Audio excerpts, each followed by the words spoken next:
اعوذ باللہ من الشیطان الرجیم بسم اللہ الرحمن الرحیم۔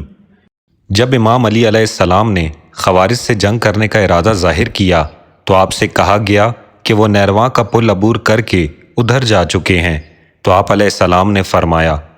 ان کے گرنے کی جگہ تو پانی کے اس طرف ہے،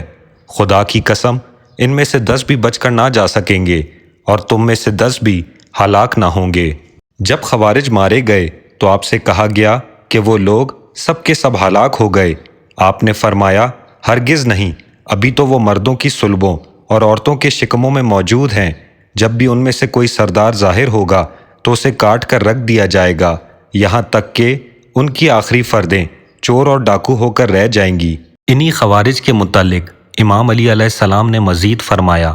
میرے بعد خوارج کو قتل نہ کرنا، اس لیے کہ جو حق کا طالب ہو اور اسے نہ پا سکے وہ ویسا نہیں ہے کہ جو باطل ہی کی طلب میں ہو اور پھر اسے بھی پا لے۔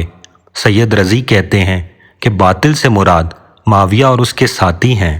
امام علی علیہ السلام کی اس پیشن گوئی کو فراست و ثاقب نظری کا نتیجہ نہیں قرار دیا جا سکتا، کیونکہ دور رس نظریں فتح و شکست کا اندازہ تو لگا سکتی ہیں اور جنگ کے نتائج کو بھانپ لے جا سکتی ہیں، لیکن دونوں فریق کے مقتولین کی صحیح تعداد سے آگاہ کر دینا ان کی حدود پرواز سے باہر ہے۔ یہ اسی کی نگاہیں حکم لگا سکتی ہیں کہ جو غیب کے پردے الٹ کر آنے والے منظر کو اپنی آنکھوں سے دیکھ رہا ہو اور علم امامت کی چھوٹ مستقبل کے صفحے پر ابھرنے والے نقوش اس کو دکھا رہی ہو۔ چنانچہ اس وارث علم نبوت نے جو فرمایا تھا وہی ہوا، اور خوارج میں سے 9 آدمیوں کے علاوہ سب کے سب موت کے گھاٹ اتار دیے گئے، جن میں سے 2 عمان کی طرف، 2 سجستان کی طرف، 2 کرمان کی طرف اور 2 جزیرہ کی طرف بھاگ گئے، اور ایک یمن میں تلمرون چلا آیا، اور آپ کی جماعت میں سے صرف 8 آدمی ہی شہید ہوئے۔ امیر المومنین علیہ السلام کی یہ پیشن گوئی بھی حرف بحرف پوری ہوئی، اور خوارج میں جو سردار بھی اٹھا تلواروں پر دھر لیا گیا۔ چنانچہ ان کے چند سرداروں کا ذکر کیا جاتا ہے کہ جو بری طرح موت کے گھاٹ اتارے گئے۔ نافع ابن ازرق خوارج کا سب سے بڑا گروہ ازرقہ اسی کی طرف منسوب ہے۔ یہ مسلم ابن عبیس کے لشکر کے مقابلے میں سلامہ باملی کے ہاتھوں سے مارا گیا۔ نجدہ ابن عامر خوارج کا فرقہ نجدات اس کی طرف منسوب ہے۔ ابو فدیق خارجی نے اسے قتل کروا دیا۔ عبداللہ ابن عباس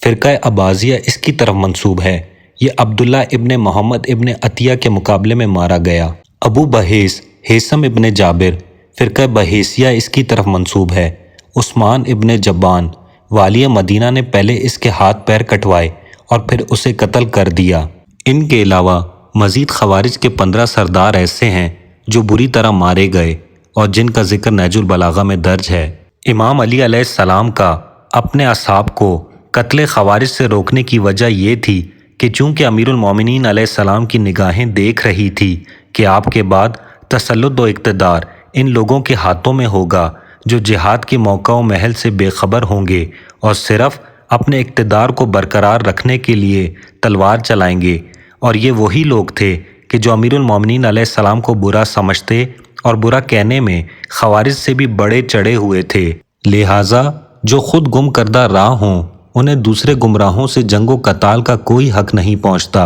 اور نہ جان بوجھ کر گمراہیوں میں پڑے رہنے والے اس کے مجاز ہو سکتے ہیں کہ بھولے سے بے راہ ہو جانے والوں کے خلاف صفا آرائی کریں۔ چنانچہ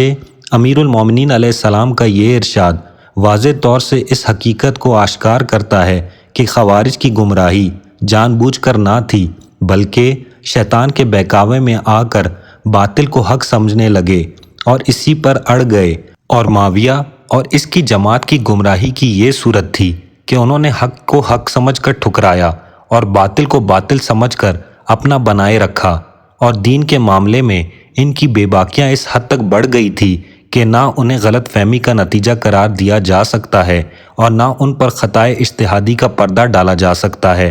جبکہ وہ اعلانیہ دین کے حدود کو توڑ دیتے تھے اور اپنی رائے کے سامنے پیغمبر اکرم صلی اللہ علیہ وآلہ وسلم کے ارشاد کو فراموش کر دیتے تھے۔ چنانچہ ابن ابی الحدید نے لکھا ہے کہ پیغمبر کے صحابی ابو دردہ نے معاویہ کے ہاں سونے اور چاندی کے برتنوں کا استعمال دیکھا تو فرمایا کہ میں نے رسول اللہ صلی اللہ علیہ وآلہ وسلم کو فرماتے سنا ہے کہ چاندی اور سونے کے برتنوں میں پینے والے کے پیٹ میں دوزخ کی آگ کے لپکے اٹھیں گے۔ تو معاویہ نے کہا کہ لیکن میری رائے میں تو اس میں کوئی مذائقہ نہیں، اور اسی طرح زیاد ابن ابیہا کو اپنے سے ملا لینے کے لیے قول پیغمبر کو ٹھکرا کر اپنے اجتہاد کو کار فرما کرنا، ممبر رسول صلی اللہ علیہ وآلہ وسلم پر اہل بیت رسول کو برا کہنا، حدود شریعہ کو پامال کرنا، بے گناہوں کے خون سے ہاتھ کو رنگنا اور ایک فاسق کو مسلمانوں کی گردن پر مسلط کرنا،